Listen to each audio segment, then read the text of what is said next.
Good morning everyone, my name is Michelle, I hope you're doing well. And it's Thursday, it's Christmas Eve. So Merry Christmas Eve to everybody. There may or may not be a video tomorrow. I may or may not have time. It's not recording the video that takes the time, it's the editing the video and waiting for it to upload and process and all of that jazz that goes on behind the scenes. I'm going to say not at this moment in time, but I might surprise you. I didn't have a video out yesterday. Now, that isn't my fault. I had a video prepared, and it's a really good one. It's called She Was Just Gone, the Summer Wells story. It's took me hours and hours and hours of editing. It's the complete story, based on media, the main players in the story and what they've said. So the editing took literally hours. And when it finished processing yesterday, for some strange reason, YouTube put it on limited ads. What does that mean?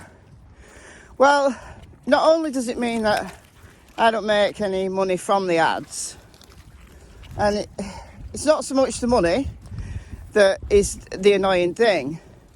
It's the fact that when YouTube deems a video not suitable for most advertisers, they basically kill that video. They don't promote it in the algorithm, they don't suggest it to people in the suggested bar. It doesn't come up in browse features. So basically the video dies. So only the people who kind of a stalwarts who watch every single thing of mine would ever see it. Given the amount of work I've put into it, I don't want that to happen. So I've appealed the decision. There's no reason at all why this video should not be suitable for advertisers. So I don't know what the YouTube algorithm, the bots, have picked up. So I've requested a manual review, but that can take up to 7 days. So, as and when that video finally gets released, well, could be any time within the next 7 days. But I'll release it as soon as I've got that decision. And if it turns out that after manual review, it isn't suitable for all advertisers, and the person who's actually watched it, someone at YouTube, it's their job to watch all these videos that get appeals on them. But as soon as the decision is made, even if that is, it's going to be on limited ads forever, well, so be it. So be it. There's nothing I can do about it. But at least give me the opportunity to try.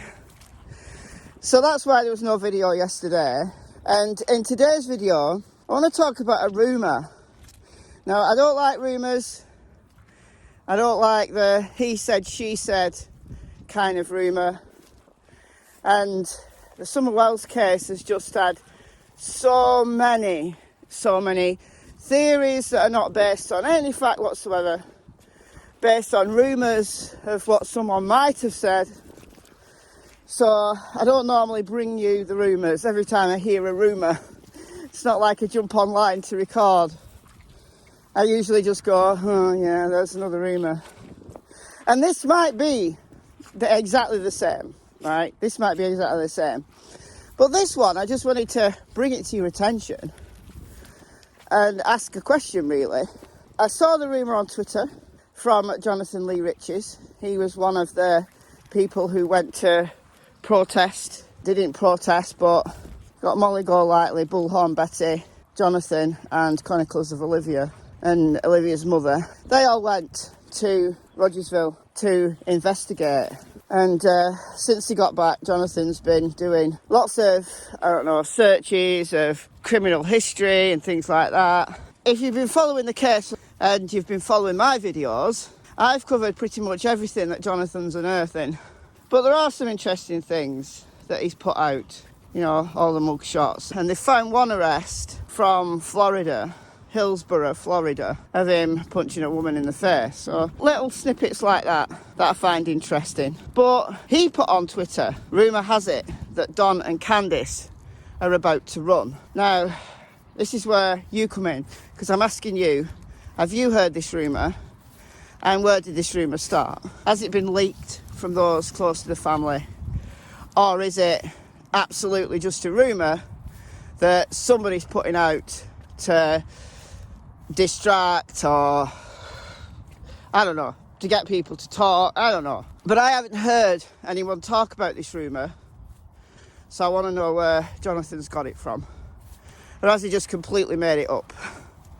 And if he's completely made it up, well, that's another rumour on the pile of things that are ridiculous about this case. But the reason why I bring this one to you, and I haven't just kind of put it on the pile, is because Don has done this before. He was found. Now, I remember Chris McDonough talking about this in the early days.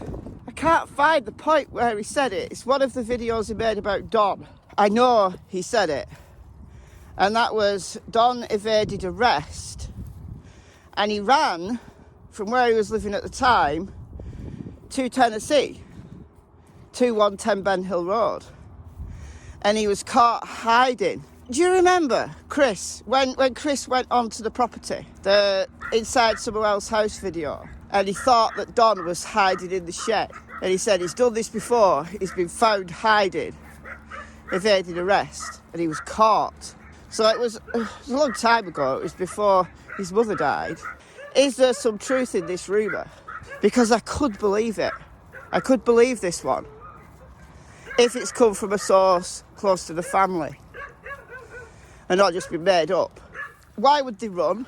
Well, Don is facing court. He's facing court at the beginning of February. I believe it's the 7th of February for his DUI that he got a few months ago. He's out on bond, but would he? Could he? Could he run? Because he's in breach of probation. He's most probably going to do some jail time. And I think if that happens, Candus is going to crumble. It makes sense, if this rumour is true, that they're going to run. Now, where would they run to? And how would they not get caught? Because their faces are well known because of Dr. Phil. They've made the national news. If they run to somewhere in the US, someone's going to see them and report them. Would they run to Mexico? My questions are many on this. Does the police have eyes on them? You know, what we don't want is for this to turn into another Brian Laundrie, where the police said, yeah, we know where he is, he's in the house. And then it comes out that actually they didn't have eyes on him at all. And they thought he was there because they mistook Brian for his mother. You know, it was all a load of nonsense. You remember, I covered it on this channel. So would they? Could they? Could they run? Could they run? And it really would not surprise me. And if they do run, what does that mean for Summer's case? Right, Don evading arrest for DUI is one thing. What does it mean for Summer's case? It should not influence that investigation. Unless they unearth details that directly implicates the parents. And then, once they've got probable cause, then they move in to an arrest. You know, it took a year in Barry Morphew's case to arrest him because there's no body. Suzanne Morphew's never been found. Same with the Larry Miliete case. That took 9 months, I think. We know that Don has been losing the plot. You know, he's been on lots of YouTube channels over the last few months. Candus is not in a good way either. So would they? Could they? But what do you think? What do you think? And if you know where this rumour has started, then just let me know so I can investigate. Before I sign off, I want to mention a little 3-year-old girl who has been missing since Monday from San Antonio. She's 3 years old. She's called Lena Keel. She's an Afghan refugee living with her parents in an apartment complex in San Antonio. And her mother took her out to play on a local playground. One of the stories is that she took her eyes off her for a sec. She headed towards a path. Mum thought she was going back to the apartment, followed her and she just disappeared. Now, I see that the rumours are already starting about this case. They're already starting. If you're in the area, please do keep your eyes peeled for any signs. You know, as a refugee, it's a really difficult situation. Police chief said in a press conference that initially they had problems with communication because English is very much the parent's second language, but they've now got translators, so it's not too much of a problem. But assuming that the parents are completely innocent and their story pans out, then they're going to be absolutely terrified. They've not been in the area long. They don't understand the legal process. Hopefully the police will work with them to make sure that doesn't jeopardise anything to do with Lena's case. Yeah, like I said, the rumours are already starting to fly. I haven't talked about it because I was waiting to see what would develop from it. I put a short report out on Michelle Walks, my other channel. Check it out in the cards, just, you know, what we know at the moment, which isn't a great deal. One fact that does worry me is that the police chief said the search dogs had found Lena's scent. Don't have any details about the dog searches other than this. They followed her scent for a little while and then lost it, which is a concern. It's a real concern, because did someone pick her up and whisk her away? But she's a missing person at the moment, and they don't know whether or not she's been abducted. So it sounds exactly like Summer Wells, that she's missing. They don't know what the hell happened. So continue to watch this, and I'll put reports out on Michelle Walks as they come out about this case. If it turns out that this case is, you know, it's particularly troubling, Lena doesn't get found, I'll start making videos, like deep dives, on this channel. That's what this channel is for. It's for deep diving specific cases. Done it for Summer, done it for Brian and Gabby, done it for Cleo Smith over in Australia. So that's the kind of thing I do on this channel. So if details start to emerge that, you know, this is going to be a long thing and it's worthy of that deep dive, then I'll start making videos over on this channel about Lena. Doesn't mean I'll forget Summer. I didn't forget Summer all the way through Brian and Gabby, or through Cleo. So if you're just here for Summer, don't worry. But there comes a time in any case where things go quiet and there isn't anything new to talk about. And we're kind of up to that point now with Summer. You know, there's a few little things coming out that are worthy of scrutiny. But we are in a kind of a quiet spell for Summer's case at the moment. So really it's just about raising awareness for her, keeping her name out there.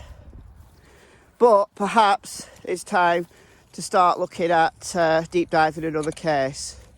So I've got my eyes on Lena's case and we'll see how that one develops. So I'm going to bid you farewell. Oh yeah, for the secret end of the video club, I've got lots of packages for Cassie and Tilly from their Amazon wish list. I haven't opened them yet. I've got some letters as well that I haven't opened, because I'm going to open them all on Christmas. So I'll post a picture. I might do a little video on either Cassie or Tilly's channel. But thank you so much to the people who have sent gifts or letters. A generous PayPal donation came in. So thank you so much to those people. Alright, so I'll leave it there for today.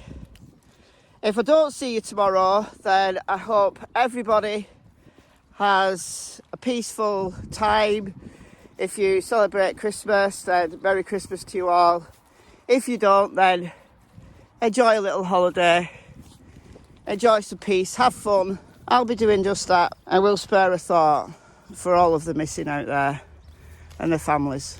Missing kids, missing adults, who are missing Christmas, and the families are definitely missing them. So spare a thought for them too. I've been Michelle, I hope you're well. I'll see you in the next video, and it's goodbye from Miss Tillington, Miss Cassie Springer. There's a person, so Tilly, oi! So naughty. Come here. Tilly.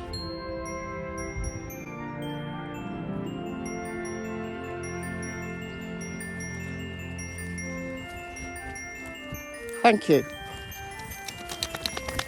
Say goodbye to the people. Say thank you for my presents. Say thank you for my presents.